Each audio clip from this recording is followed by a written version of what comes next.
কেমন আছো তোমরা সকলে? নিশ্চিত সকলে ভালো আছো। আজ তোমাদের জন্য আরো এক নতুন গল্প নিয়ে এসেছি, অতি লোভে তাঁতি নষ্ট। রাজসভা শুরু হতে রাজা মশাই বলেন, কি ব্যাপার, তোমাদের সকলের মুখগুলো এত হাসি মুখ লাগছে কেন? গোপাল বলে, রাজা মশাই, সামনেই তো পৌষ পার্বণ, তাই আমরা সকলে মিষ্টি মুখ করব, তাই মনে আজ থেকে খুশি লেগেছে রাজা মশাই। রাজা মশাই বলে, একদম ঠিক বলেছ, পৌষ পার্বণের দিন তো আমরা কত রকমের পিঠে খাই, তাই না? আর জানো তোমরা, এই পৌষ পার্বণের দিনে আমার বিবাহ হয়েছিল। কত রকমের পিঠে হয়েছিল, গোকুল পিঠে, ক্ষীরকুলি পিঠে, নানান রকম স্বাদের পিঠে। রাজজ্যোতিষী তখন বলে, ঠিক বলেছেন রাজা মশাই, আর ভোলা ময়রার মিষ্টি খেতে খেতে তো মুখ পুরো টকেই গেল। আমরা তাহলে পৌষ পার্বণের দিনে নানান রকম স্বাদের পিঠে খাবো। সভা কবিরা বলে, রাজা মশাই, তাহলে পৌষ পার্বণের দিনে তাহলে কে পিঠে বানাবে রাজা মশাই রাজবাড়িতে? বলে, সেটাই তো ভাবছি, বিখ্যাত ওই হালুইকর তো নেই? গোপাল বলে, হ্যাঁ, উনি তো প্রায় 5 বছর হয়ে গেল মারা গেছেন, তাহলে কি করে সম্ভব রাজা মশাই পৌষ পার্বণের দিন পিঠে বানানো? বলে, সেটা তো আমি ভাবছি, কিন্তু ওই হালুইকর না থাকলেও তো কি হয়েছে, উনি বেঁচে থাকতে থাকতে একটা খাতার মধ্যে সমস্ত পিঠে করার নিয়মাবলীগুলো সব লিখে রেখে দিয়ে গেছে। মন্ত্রী মশাই বলে, রাজা মশাই, তাহলে ওই খাতাটা কোথায় আছে রাজা মশাই? বলে, ওই খাতাটা রয়েছে ভাঁড়ার ঘরে, ভাঁড়ার ঘরের মধ্যেই রাখা রয়েছে।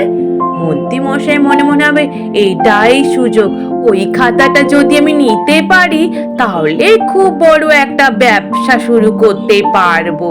তারপর মন্ত্রী মশাই রাজসভা শেষ হয়ে যাওয়ার পরে ভোলা ময়রার সাথে কি দেখা করে। ভোলা ময়রাকে গিয়ে বলে, ভোলা ময়রা, শোন, জানিস রাজসভায় কি চলছে? বলে, কি চলছে মন্ত্রী মশাই? বলে, জানিস তোর মিষ্টির বদনাম চলছে রে, সভাসদরা সকলে মিলে তোর মিষ্টির বদনাম করছে। বলে, তাই নাকি? রাজা মশাই তাতে কিছু বলেনি?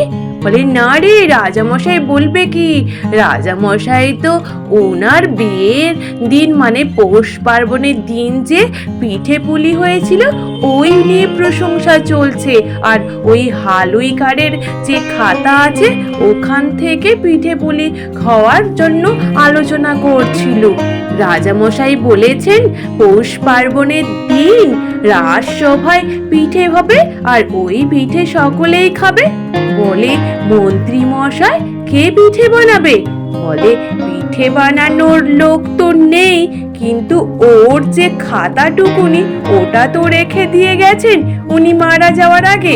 ওই খাতাতে যে সমস্ত নিয়মাবলী লেখা আছে ওইগুলো দেখে দেখে পিঠে বানানো হবে। বলে, তাই নাকি মন্ত্রী মশাই? বলে, হ্যাঁ রে ভোলা ময়রা, কিন্তু আমি চাইছি রাজা মশাই যেন তোকে পিঠে পুলি বানানোর কথা বলে, তাহলে পরে ওখান থেকে আমিও কিছু লাভ করতে পারবো। ভোলা ময়রা বলে, মন্ত্রী মশাই, ওই সমস্ত রাজকীয় পিঠে পুলি তো আমি তো করতে পারি না। বলি, তার ব্যবস্থা তো আমি করে দেব।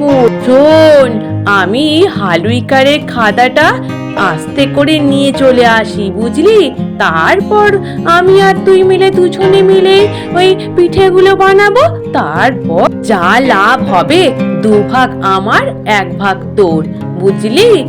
অমনি ভোলা ময়রা বলে, কেন মন্ত্রী মশাই, আপনার 2 ভাগ কেন? বলে, আমি যে এত কিছু করলাম, আমার 2 ভাগ হবে না? অমনি বলে মন্ত্রী মশাই চলে যায় রাজবাড়িতে। যখন দেখে দুপুরবেলা সকলেই শুয়ে পড়েছে, বলে, এটাই সুযোগ, এখন আর রাজবাড়ির ওই রান্নাশালে তো কেউ আসবে না, ওখানটাই নিশ্চিত খাতাটা আছে।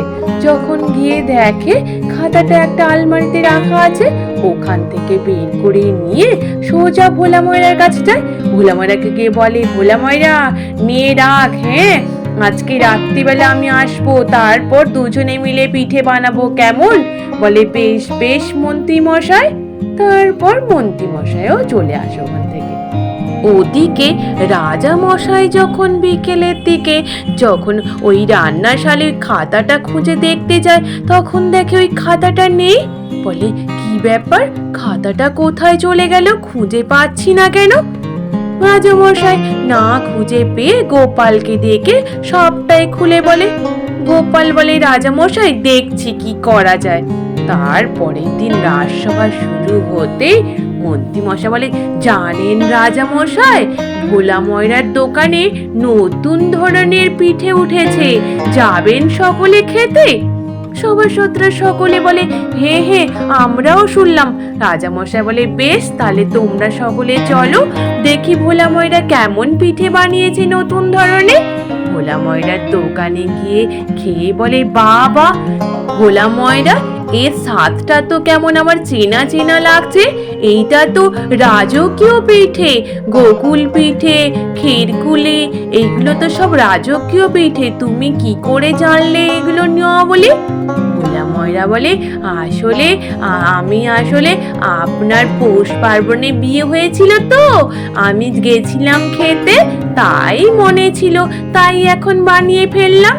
বলে, আমার বিয়ে হয়েছিল পৌষ পার্বণে, তুমি খেতে গেছিলে, এতদিন তোমার এই পিঠে বানানোর কথা মনে পড়লো না, হঠাৎ এখন মনে পড়লো কি করে? গোপালও জিজ্ঞেস করে। মন্ত্রী মশাই বলে, এইগুলো বাদ দেন না রাজা মশাই, একটা বরং কাজ করুন, আপনি তো ওই হালুইকারের খাতাটা পাচ্ছিলেন না বলছিলেন, তাহলে পৌষ পার্বণের দিনে ভোলা ময়রাকে পিঠে বানানোর বায়নাটা করে দিয়ে যান, তাহলেই ভালো হবে। বলে, বেশ ভোলা ময়রা, পৌষ পার্বণের দিন যত পিঠে লাগবে সব তুমি তৈরি করে আনবে। বলে, বেশ বেশ রাজা মশাই, সব পিঠে তৈরি করে নিয়ে যাব। তারপর রাজা মশাই সভাসদ সকলে চলে যায়। পৌষ পার্বণের আগের দিন রাত্রেবেলা গোপাল গুলটে পুটি ন্যাপলাদের সাথে দেখা করে বলে, এই দেখিস তো ভোলা ময়রাদের বাড়িতে রান্নাশালে কে পিঠে বানাচ্ছে। বলে, বেশ, আজকেই আমরা দেখবো দাদু। বলে, যা পিঠে কিনে নিয়ে আসবি আর দেখে আসবি। ওরা পিঠে কিনতে গিয়ে যখন দেখে জানলা দিয়ে মন্ত্রী মশাই পিঠে বানাচ্ছে, ওই দেখতে পেয়ে ছুটতে এসে গোপালকে জানায়। গোপাল বলে, তাই নাকি রে, চল চল দেখতে হবে, চল। ভোলা ময়রার দোকানের সামনে গাছের আড়াল থেকে গোপাল আঁধিয়ে আঁধিয়ে লক্ষ্য করতে থাকে, যখন দেখে মন্ত্রী আর ভোলা ময়রা হাঁড়ি ভর্তি পিঠে নিয়ে বেরিয়ে আসছে। বেরিয়ে সোজা মন্ত্রী মশাইয়ের বাড়িতে ঢোকে। ওরাও পেছন পেছন যায়। মন্ত্রী মশাই বাড়ির বাইরে জানলার আড়াল থেকে গোপাল নাতি নাতনিরা সমস্ত কথা শুনতে থাকে। মন্ত্রী মশাই ভোলা ময়রাকে বলে, ভোলা ময়রা, দেখ এতগুলো তো পিঠে আমরা বানিয়েছি, তাহলে যা লাভ হবে তাতে কিন্তু আমার 2 ভাগ, বুঝলি, মনে আছে তো? বলে, হ্যাঁ মন্ত্রী মশাই। বলে, গিন্নি অনেক পিঠে বানিয়েছি, মন ভর্তি করে খুশি মনে খাও, বুঝলে, কালকে তো পৌষ পার্বণ, আর আমাদেরও কালকের ব্যবসা শুরু হচ্ছে, বুঝলে গিন্নি। বলে, তাই নাকি গো? বলে, হ্যাঁ গিন্নি তাই। গোপাল আর নাতি নাতনিরা সবটাই শুনে নেয়। তারপর ওরা চলে আসে। গোপাল বলে, এই শোন, তোদের একটা কালকে কাজ করতে হবে, যখন ভোলা ময়রা কালকে রাজসভায় পিঠে পুলি নিয়ে যাবে, সেই সময় তোদেরকে কাজগুলো করতে হবে। বলে, বেশ দাদু, তাই করব।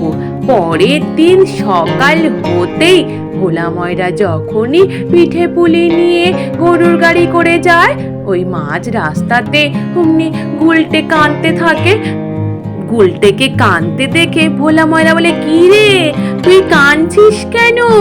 বলে, ভোলা দাদু, আমি আর ন্যাপলা মিলে যখন আসছিলাম এইখানটায় খেলতে, মাঠের মধ্যে ন্যাপলার পা কাদাতে অমনি ডুবে যায়, ও ওখান থেকে তুলতেই পারছে না।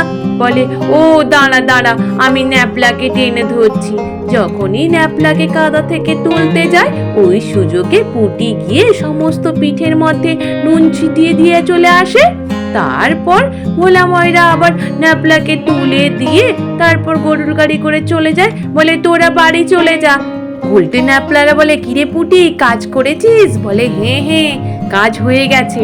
ওদিকে এদিকে রাজসভা শুরু হতেই গোপাল পৌষ পার্বণের দিন রাজসভায় গিয়ে রাজামশাইকে প্রণাম জানায়। তারপর ভোলা ময়রা পিঠে নিয়ে সোজা রাজসভায় প্রবেশ করে সভাসদ সকলকে। তারপর রাজামশাই বলে বাটিতে করে পিঠে দেওয়ার জন্য। সকলেই নিয়ে বলে রাজকীয় পিঠে, সবাই তো এবার মন শান্তি করে খাবো। অমনি সঙ্গে সঙ্গে সভাকবি মুখে দেওয়ার সঙ্গে সঙ্গে বলে ওয়াক্তু, ইস নুনে ভর্তি, এটা কি পিঠে? রাজামশাইও মুখে দিয়ে একই কথা বলে। পর পর সভাসদরা একই কথা বলে। রাজামশাই সভাসদরা বলে এ কি ভোলা ময়রা, এ কি পিঠে বানিয়ে নিয়ে এসছো তুমি? তোমাকে তো আগে গরদান দেওয়া উচিত। ভোলা ময়রা কাঁদতে কাঁদতে বলে রাজামশাই আমার কোনো দোষ নয়, আমাকে এইরূপ করে দোষারোপ করবেন না রাজামশাই। বলে কার দোষ তাহলে? তুমি পিঠে বানিয়ে নিয়ে এসছো এইরূপ নুনে পোড়া পিঠে? বলে আমি করিনি রাজামশাই, সব মন্ত্রী মশাইয়ের বুদ্ধিতে এগুলো করেছি। কারণ মন্ত্রী মশাই আপনার রান্নাশালের ওখান থেকে ওই হালুইকারে ওই খাতাটা নিয়ে এসে আমাকে বানাতে বলেছিল, আর বলেছিল মন্ত্রী মশাইও ওখান থেকে বিক্রির পরে যা মোহর পাবে তাতে দুভাগ ভাগ নেবে বলে। রাজা মশাই বলে মন্ত্রী বেটা, তুমি তোমার এই জোচ্চুরি বিদ্যা, তোমার তো আগে গর্দান নেওয়া উচিত। ভোলা ময়রার সঙ্গে সঙ্গে তোমার গর্দানটা যাবে। গোপাল বলে তাহলে রাজা মশাই এইবার তাহলে কি হবে? আজকে পৌষ পার্বণের পিঠে খাওয়া কি হবে? বলে পিঠে তো খাওয়া হবেই, আর করবে বেটা মন্ত্রী, কারণ মন্ত্রী তো পিঠে বানানো শিখে নিয়েছে, আর মন্ত্রী খরচাতে সমস্ত পিঠে মন্ত্রী তৈরি করবে। তারপর বেচারা মন্ত্রী রাজবাড়ির রান্নাশালে গিয়ে পিঠে বানাতে থাকে। সভাসদরা সকলেই হাসাহাসি করতে থাকে মন্ত্রী মশাইয়ের দৃশ্য দেখে। মন্ত্রী মশাই বলে উফ, অতি লোভে পড়ে কাজ করতে গেছিলাম, ভাবলাম হয়তো লাভ কিছু করব, কিন্তু শেষ পর্যন্ত আমারই গলায় দড়ি হলো। গোপাল বলে মন্ত্রী মশাই অতি লোভে তাঁতি নষ্ট, বুঝলেন তো? মন্ত্রী মশাই বলে বুঝবো না, হাড়ে হাড়ে বুঝেছি গোপাল। আজ এই পর্যন্ত, নিশ্চিত তোমাদের সকলের ভালো লেগেছে। আর যদি ভালো লেগে থাকে তাহলে একটু লাইক আর সাবস্ক্রাইব করে দিও। আর তোমরা সকলে ভালো থেকো, কেমন? টাটা।